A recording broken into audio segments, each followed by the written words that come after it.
The mouse is king of aiming precision, but when it comes to immersion, it's hard to beat flying a ship in Elite Dangerous using twin sticks or HOSAS, short for hands-on stick and stick, a variant of the more popular HOTAS, hands-on throttle and stick.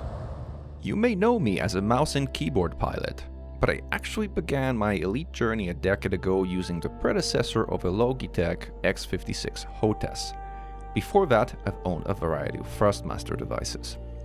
Struggling with my aiming skill issues, in 2018 I dropped the stick of the X56 to fly in a very weird mouse and throttle configuration for some years. When in late 2022 the critical thumbstick of my X56 broke beyond repair, I made the full jump to mouse and keyboard. While over time I did improve significantly at flying with the most conventional of devices, there were a couple of things that I really felt that I was missing out on. On one hand, cracked pilots at Newton's Gambit such as Sanderling and Danger Pencil wowed the world with unbelievable hooning skills using their twin sticks. On the other hand, other content creators flew the free camera using analog controls and recorded butter-smooth footage which was simply impossible for me to match using my digital inputs. So when WINWING suggested sending me their Ursa Minor twin sticks to review, I decided to take them up on their offer. I am not otherwise being compensated for this video, nor is this video subject to editorial review or approval by WINWING. I am free to speak my mind, and as those who have been following this channel know, that is very important to me. I recorded a way too long unboxing video which is incredibly boring. I'll spare you all the tedium and we'll cut to a chase of what the unboxing experience was like. In short, it was mixed. The packaging was functional but far from flashy, with no quick start guide or any written document other than simple quality control stamp. All that documentation is online, and I must say, the online documentation is very well written. WINWING mentioned sending me the 2 sticks and 2 desk mounts for the sticks. I received the 2 sticks, but only 1 desk mount, and furthermore it was the wrong desk mount. The warehouse shipping error was resolved after a couple of emails. The desk mounts are now in the process of being separately shipped.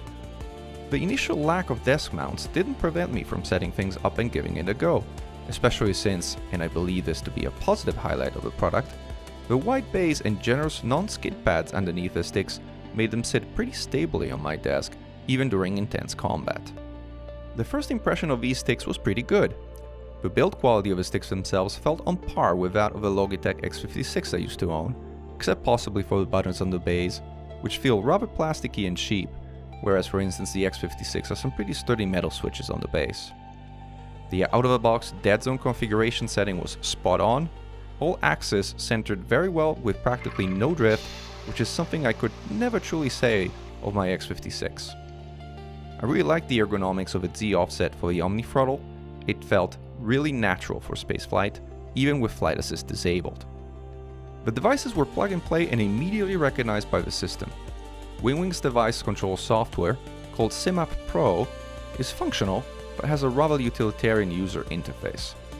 It also occasionally has questionable translations from Chinese to English. While CMDR Pro does support virtual device mapping, the interface didn't really feel very friendly or powerful, and thus I decided to go instead with a Gremlin I knew and use a combination of VJoy, HitHide, and Joystick Gremlin. You don't really need to mess with those free tools, but if you want to have access to joystick curves and macros, you kinda have to do that, or you'll have to work with the comparable tools that CMDR Pro natively offers. As it took me quite a while to get this all working, I thought I dropped here a description of how to do it. Feel free to skip to the next chapter in this video if it doesn't interest you. First, you need to install VJoy and configure it. You'll want to configure it as shown in this picture, and you'll want both the first and second tab enabled, one for each device. Also note that the second device has an extra placeholder hat. You need this difference or Joystick Gremlin will complain. You'll need to reboot after this step. Second, you'll need to install and configure HitHide, as shown in these pictures. You need to do this or Elite will pick up your physical joystick instead of VJoy and your curves won't work as a result. After you configure HitHide, you'll need to unplug and replug your now masked devices. Finally, you'll need to install and configure Joystick Gremlin. First by creating a one-to-one mapping of the Ursa Minor sticks to the VJoy devices you set up earlier, and then by applying the curves of your choosing. I used symmetrical cubic Bezier spline curves configured as shown here. You may also, optionally, set up macros here. The example here is a macro that sets your power distributor pips to 0, 2, 4 for combat. Keep in mind that the usage of macros is a rather gray area in Elite Dangerous. Pip macros have generally been tolerated, while full-on botting while you are away from the keyboard is definitely a no-no. We've never been really able to get a straight answer from FDev for what they do find acceptable, and no, the one customer service answer floating around that says one key press, one action obfuscates further rather than clarify. What exactly is an action? Is it dropping your gear? Or is it winning the thyroid war? So you have to use your best judgment as to what will be considered acceptable and what will raise eyebrows, or possibly worse. I find macros useful for setting pips, repeating heat sinks, and occasionally staggering or firing Gauss in a Gatling pattern. So far, I haven't been yelled at for using those, but I wouldn't necessarily take that as a tacit endorsement from our British friends. Once all of that is done, you're finally ready to go ahead and map your controls in Elite Dangerous. Note that Elite is unable to load keybinds which contain devices that it fails to detect, so chances are that you'll need to recreate your keybinds after you set up Joystick Gremlin. Yeah, this takes forever, but fortunately it's a one-time thing. After you go through all of this, you may want to make a backup copy of your binds file. If you do so, it may also be handy to open the file and change your preset name to something you remember, different from the default custom.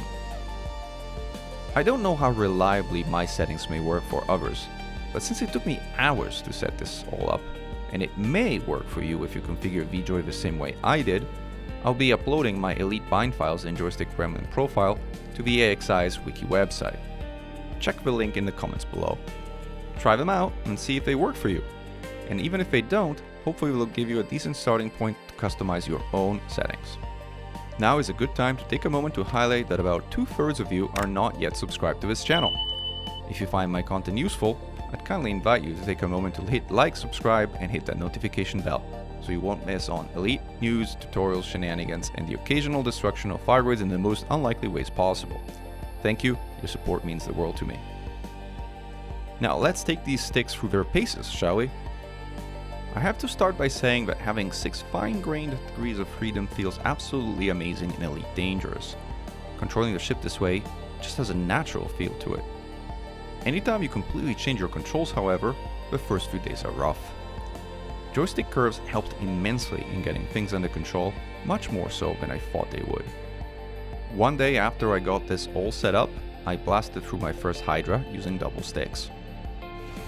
I should also use my gun since I have them.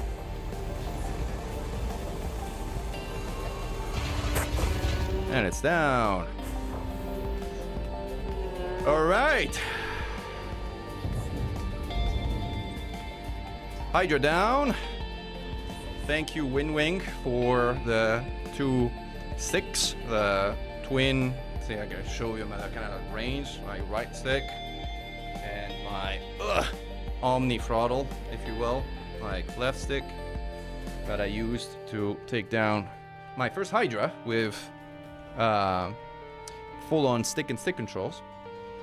While I am still far from being as effective as I am with mouse and keyboard, I'm improving rapidly.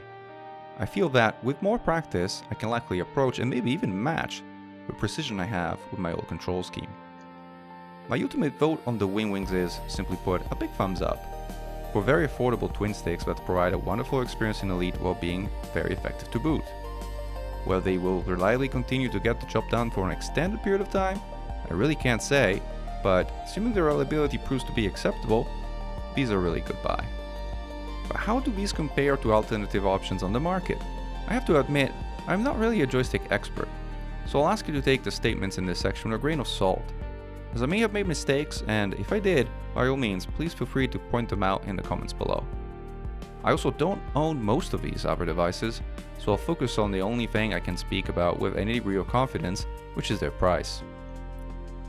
The WINWING Ursa Minor twin sticks are the most affordable of the lot, being available for $215 during the current year-end sale, including taxes and shipping. The 2 most comparable options are the Logitech X56 which however is a HOTAS and not dual sticks, and the VKB Gladiator Next Evo, which are available for $270 plus tax. The VKBs are the most similar to the WINWING sticks. At higher price points, we find the Thrustmaster Sol R2 for $390 plus tax, which however do not have a Z offset on the Omni throttle. A step further up, you'll find the Whirlpool CDT Aeromax, available for $460 plus tax.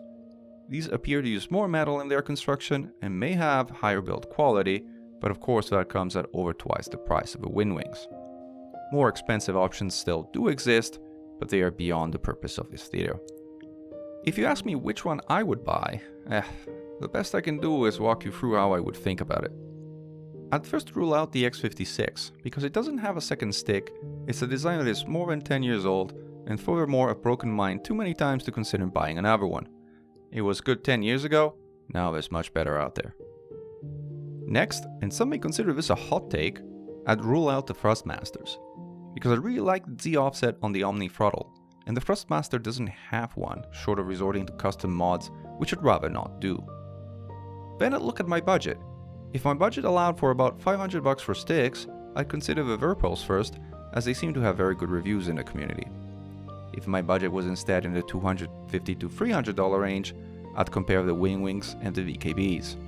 And there it gets tricky, because I don't have enough data to recommend one over the other. I don't have reliability data for either, I don't have customer service data for either, I simply cannot with a straight face recommend you one over the other. All I can tell you is, I had a great experience with the WINWINGs, so if you choose to pick those, I believe you won't be disappointed, as I have been really enjoying them. The VKBs get good community feedback too, I just don't have first-hand knowledge of them. Thank you to WINWING for making this video possible. As I've said, I really enjoyed the Ursa Minor sticks, and I'm positive that a lot of our elite commanders will too. Glory to mankind, Commando Mechan out.